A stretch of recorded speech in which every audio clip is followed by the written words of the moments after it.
السلام علیکم ورحمۃ اللہ وبرکاتہ۔ جی آج ہم اپنے زمین پر آئے ہوئے ہیں، فصل پر۔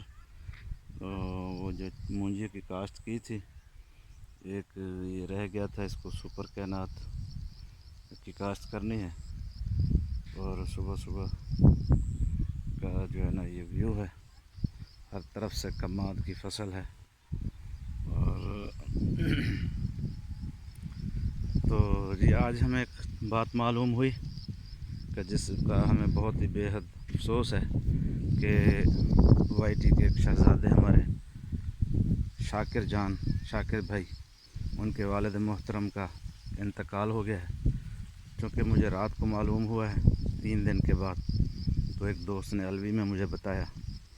تو دعا ہے کہ اللہ پاک ان کے والد کو جنت الفردوس کے اعلیٰ مقام میں جگہ عطا فرمائے۔ اور شاکر بھائی صبر کریں، اللہ پاک جو ہے نا آپ کو صبر جمیل عطا فرمائے۔ یہ اللہ کی امانت تھی، اللہ نے لے لی، تو انشاءاللہ وہ ابھی ضرور جنت الفردوس میں ہوں گے۔ آپ ان کے لیے دعا کریں، ہم بھی دعا کریں گے انشاءاللہ۔ تو ہم آپ کے ساتھ ہیں۔ تو یہ جی تھا صبح کا ہمارا کچھ فرسٹ ٹائم۔ تو دعا کریں اللہ پاک سب تمام مسلمانوں کی پریشانیاں تکلیفیں دور فرمائے۔ السلام علیکم ورحمۃ اللہ وبرکاتہ۔